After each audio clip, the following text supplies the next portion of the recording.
আকৃষ্ট করতে হবে, খেলাধুলা করে তাদের শরীর গঠন করতে হবে, সমাজ গঠন করতে হবে।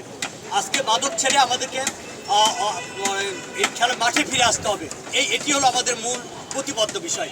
আমাদের মাননীয় প্রধানমন্ত্রী আজকের যে এই স্বেচ্ছাসেবক দল যে উদ্যোগ নিয়েছে, এইটি আজকে শুধু মানে আমি মনে করি গোটা বগুড়া শহরে ওয়ার্ডে প্রত্যেকটি ওয়ার্ডে ফুটবল বাংলাদেশের একটি জনপ্রিয় খেলা।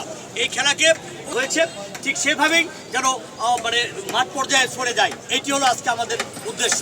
আজকে যারা পরিচালনার দায়িত্বে আছেন আমার বাবু ভাই, আমি মনে করি যে সুন্দরভাবে আপনারা খেলা পরিচালনা করবেন। যারা যে ভাইরা খেলছেন আমাদেরই সবাই ছোট ভাই, 17 নম্বর ওয়ার্ড এবং 4 নম্বর ওয়ার্ড আমাদেরই ছোট ভাই, তারা সুন্দর এবং সুশৃঙ্খলভাবে খেলবে, এটি আমাদের প্রত্যাশা। সবাইকে ধন্যবাদ। আসসালামু আলাইকুম।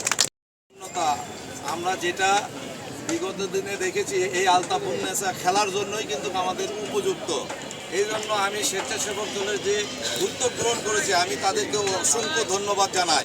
আগামীতে যাতে এই তরুণদের মাঝে ফুটবলকে আরও এবং ক্রিকেট যাতে সবসময় খেলাধুলার মধ্যেই থাকে, মাদক থেকে দূরে থাকে, এই আশা প্রত্যাশা রেখে সবার সুস্বাস্থ্য দীর্ঘায়ু কামনা করে আমার কথা বলা এখানেই শেষ করছি। সবাইকে আসসালামু আলাইকুম।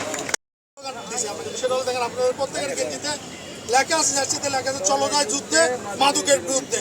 এই যুদ্ধটা কিন্তু আমাদের মনের সাথে করতে হবে, যাতে আমরা উন্নয়ন দ্বারা প্রভাবিত হয়ে মাদকের মানে ছায় যাতে না যাই, মাদক থেকে যাতে আমরা দূরে থাকি। আমাদের আরেকটা স্লোগান হলো মাদক ছেড়ে মাঠে চলো, সুন্দর সমাজ গড়ে তোলো। তাই সমাজ গড়ে তোলার দায়িত্ব কিন্তু আপনারা আমার সবার। এই বিষয়গুলো মাথায় রেখে আপনারা নিজেদের জীবনযাপন করুন, এই আশা প্রত্যাশা রেখে আজকের কথা বলে এখানে সমাপ্ত করুন।